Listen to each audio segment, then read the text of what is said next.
दा नैबे दिपेन बर' आफादगिरि दुलाराय बर' फरायसा आफाद 2020-2025 दा जों खोनानो मोनदों नङा होमबा दिपेन बर' सारा जोंना आफादगिरि बिबाननिफ्राय एंगारसिगोन माने एंगारनोबो जानाय नङा खलखौमोना सोरबा माबासो बुंलाबायदों एंगारनोबो जानाय नङा दा जे दाख्लै जे मिडियायाव बुंबाय जेनेबा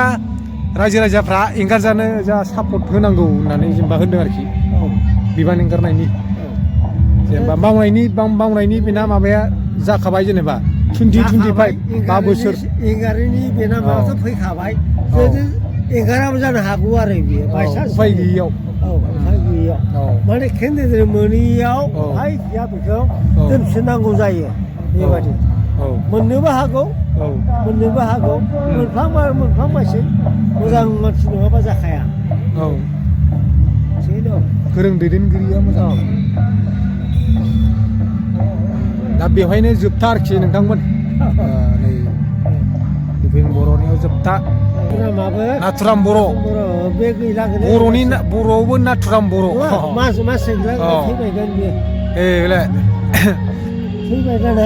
महात्मा गान्धीखौ गावथारग्राया नाथुराम गरसे दा बिथाङा जोंना बर'आवबो दं नै नाथुराम बर' गायनेयाथारि बे थैबायना 1997 2001 बेथ' बार थैबाय हेल' रायजो राजा नोंथां गय फिन खेबसे बयखौबो आंनि गोदान भिडिअ'आव बरायहरबाय दा नोंथांमोना थाम्बनेइलाव नायनानै जे एसेब्लाबो मोनथिखाबाय नङा होमबा आं माने हिसाबै भिडिअ'खौ लाबोदों जे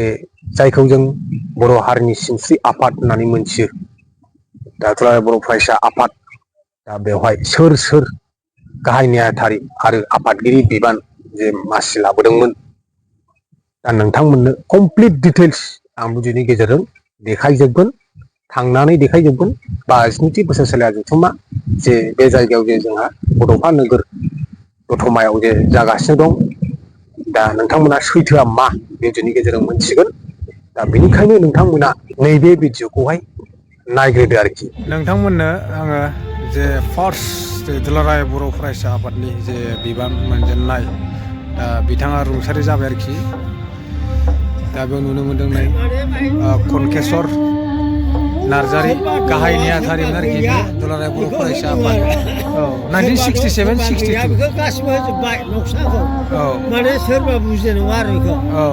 गोदोनि प्रेसिडेन्ट जाबोनायखौ होबोजोबदों आरो बे जेनेरेल सेक्रेटारिमोन नैबे फार्स्टनिफ्राय लास्ट जाफैबाय बे लास्ट ना बे लास्ट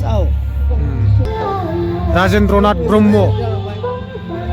गाहाय नेहाथारि दुलाराय बर' फरायसा आफाद 1972-74 2 years बेबोथ' दङ दाबो दा रुंसारि जाबाय राजेन्द्रनाथ ब्रह्मआ रुंसारि जायाखैना नैबे प्रेमसिं ब्रह्म थैबाय गाहाय नेहाथारि बेबो जेनेरेल सेक्रेटारिमोन बेबो 1976-79 गोबाव जाबायना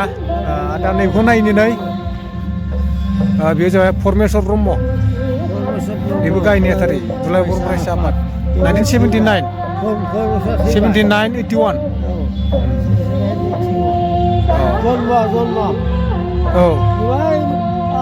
जन्म होआखैलै बे माबाखौ सेमिस्टारनिफ्राय बै माबानायसो होदों खुंबोनाय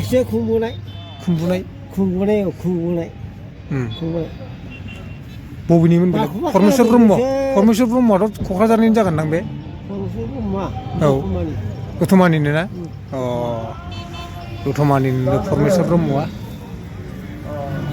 दा नैबे राजेन खाख्लारि बेबो गाहाय नेहाथारि जेनेरेल सेक्रेटारि सिमगार थिंजावनि 1981-83 बियो गासिबो जे दुलाराय बर' फरायसा आफादाव बिबान मोनजोबनाय आरो आजिरा लानाय बिथांमोन दंजोबो आरोखि बेवहाय फारि जोब ना सिरियाल सिरियालखा सेराजुरा ओमफ्राय रबिराम सेराजुराखौ जाबा रबिराम ब्रह्म बेबो जेनेरेल सेक्रेटारिमोन दुलाराय बर' फरायसा आफादनि नेहाथारि दुलाराय बर' फरायसा बे 1986 औ ओमफ्य 93 एसे गोबाव थादों बियो 5 6 7 इयार्ससिम थादों बियो नै बे सिगां मोनसे सिगां बे थैबाय नामा बे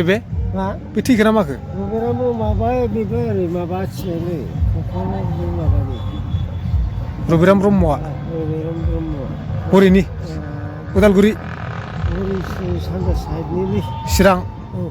सानजा साइडनि बावलाजोब्बायलै आंबो आं आगोलाव फुरा आंनाव नुखादोंमोन ना नैबे महेस्वर बसुमतारी बेबो जेनेरेल सेक्रेटारि दुलाराय बर' फरायसा आफाद 1993 95 1993 95 बोसोरनैनिल'मोन ना बेथ' बोसोरनैनि बोसोरनैनि आगोलावबो बोसोरनै लाखायोमोन औ आरो उनावसो बोसोरथाम लादों इमानुवेल मोसाहारि बेबो इमानुवेल मोसाहारि औ बेथ' दाबो गाहाय नेहाथारि औ बे दाबो दङ गाहाय नेहाथारि दुलाराय बर' फरायसा आफाद बे एबसुनि माबा दंना औ 1995 97 दा गैला सिगाङाव दंमोन दा गैला सिगांनि सिगांनि जोबारखि बे गासिबो औ मानसियाथ' दङ दा पलिटिक्सआव ओंखारजोब्बाय नाथुराम बर' बे गैला बर'आवबो नाथुराम बर' मास थैबायगोन बियो बेलाय थैबाय दाना महात्मा गान्धीखौ गावथारग्राया नाथुराम गरसे दा बिथाङा जोंना बर'आवबो दं नै नाथुराम बर' गाहाय नेहाथारि औ बे थैबायना 1997 2001 औ थैबाय जानांगौ बियो बेथ' बार थैबाय खोनायाखै ओंखायनो थैबायगोन ओंखायनो खोनायाखै लोमस्राव बेबो लोमस्राव दैमारि लोमस्राव दैमारि 2001 2003 बे दङ ना बेबो जेनेरेल सेक्रेटारिमोन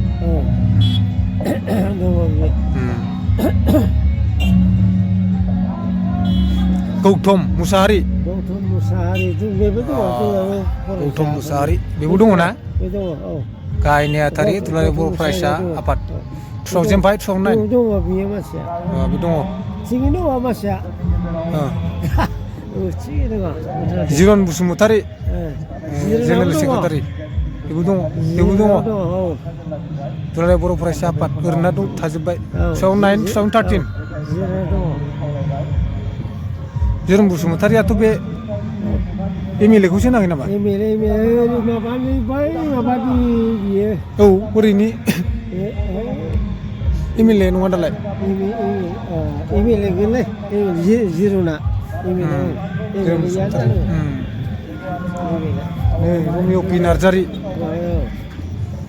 रमिय' पि नार्जारि बेफोर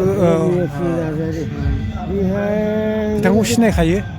रमिय' पि नार्जारि गाहाय नेहाथारि दङ दङना मानसिया दुलाराय बर' फरायसा आफाद 13 15 13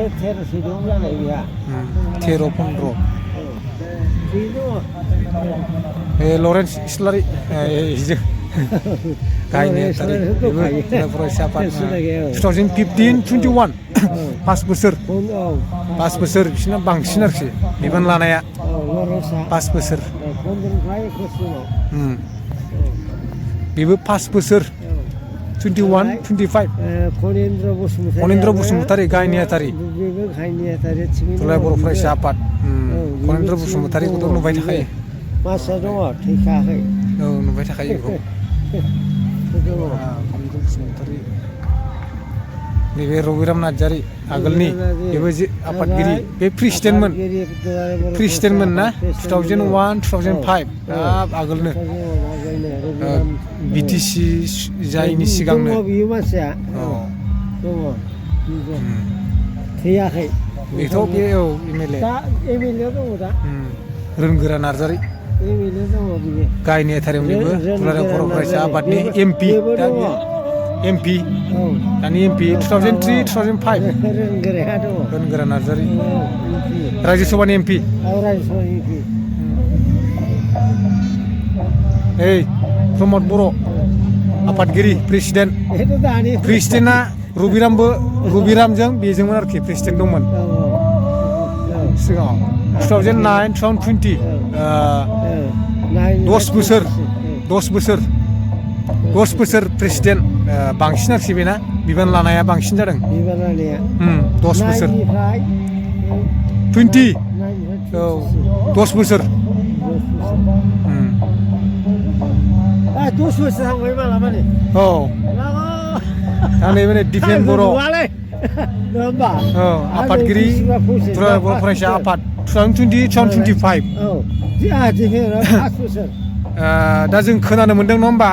दिपेन बर' सारा जोंना आफादगिरि बिबाननिफ्राय एंगारसिगोन माने एंगारनोबो जानाय नङा खलखौना सोरबा माबासो बुंलाबायदों एंगारनोबो जानाय नङा दा जे दाख्लै जे मिडियायाव बुंबाय जेनेबा रायजो राजाफ्रा एंगारजानो जा सापर्ट होनांगौ होननानै जेनेबा होनदों आरोखि बिबान एंगारनायनि जेनेबा मावनायनि बेना माबाया जाखाबाय जेनेबा 2025 5 बोसोर एंगारैनि बेना माबाथ' फैखाबाय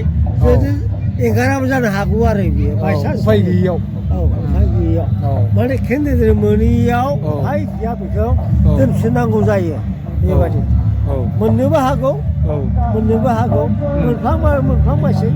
मोजां मानसि नङाबा जाखाया गोरों दैदेनगिरिया मोजां दा बेवहायनो जोबथा आरोखि नोंथांमोन नै दिपेन बर'नियाव जोबथा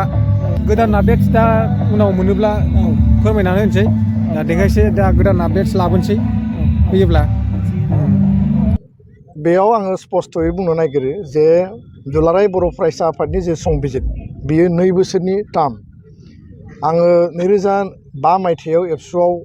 बिबान लाजेनदोंमोन सोलोंथाइ नेहाथारि हिसाबै गुवाहाटि जिल्लानि जानानै गुवाहाटि मुलुगसोलोंसालियाव आंनि फरायनायखौ फोजोबखांनायनि उनाव आरो 2005 मायथाइनिफ्राय बै समनि आफादगिरि रोनगोरा नार्जारि बिनि उन समाव प्रमद बर' बिथां एबसुनि आफादगिरि आरो बड'लेण्ड सोमावसारनायनि 3थि फेजखौ बिथाङा नेतृत्व होदों फैयै 2020 मायथाइयाव आफादगिरिनि बिबानखौ आंनो गथायनानै होदों आरो 5 बोसोर आङो आफादगिरि महरै आङो खामानि मावबाय आरो बेखायनो आङो खावलायदों बियो थान्दै मेलनि बा थान्दै हलनिसो मेटार खिन्थु साधारन रायजो राजा जोंनि बिबानगिरिफ्राबो बयहाबो मोनसे गोसोआव सोंलु थायो जे एबाराव मा जागोन बिनि फिननायखौ आङो बेखिनिखौल' होदों जे आङो नैबे जुथुम्मायाव जे गोदान आफाद दानाय जागोन गोजाम आफादखौ सिमफायगोन बेयाव आङो जोंनि थान्दै मेलाव गंग्लायै आङो खावलायगोन आङो बयखौबो माने आर'ज गाबगोन जे दुलाराय बर' फरायसा आफादनिफ्राय आंखौ ओंखारनो थाखाय बयबो जाहाथे मदद होयो आरो आं जाहाथे मोजाङैनो बिदाय लानो हायो गोदान जेनेरेसननो लिडारशिप होनांगौनि गोनांथि दङ दायित्व बिबान होनांगौनि गोनांथि दङ जेनेरेसना लिडारशिप लायोब्ला एबसुआ आरो शक्तिशालि गोख्रोङै खामानि मावबावनो हागोन दा बेखायनो आङो बे खोथाखौ थान्दै हलाव खावलायगोन आरो मैयाबो मिडिया सोंदों आं बिथांमोननोबो बुंदों खिन्थु खोथाया बे नङा जे आं बबेबा पलिटिकेल पार्टियाव थांगोन बबेबा राजखान्थि हान्जायाव जइन जागोन आं दिनै बेखौ जेबो बुंनो हाया आंनियाव बेबायदि खुनु परिकल्पना गैथ'वा खोथाया जाहैबाय जे एबसुनिफ्राय गखांनायनि उनाव ससिय' पलिटिकेल बा नोङो गुबुन गुबुन फिल्डआव हारिनि थाखाय खामानि माबायदि मावहैगोन बबे प्लेटफर्माव मावहैगोन बे आं गखांनायनि उनावसो बा एबसुनिफ्राय बिदाय लानायनि उनावसो आं बेखौ स्पष्ट बुंनो हागोन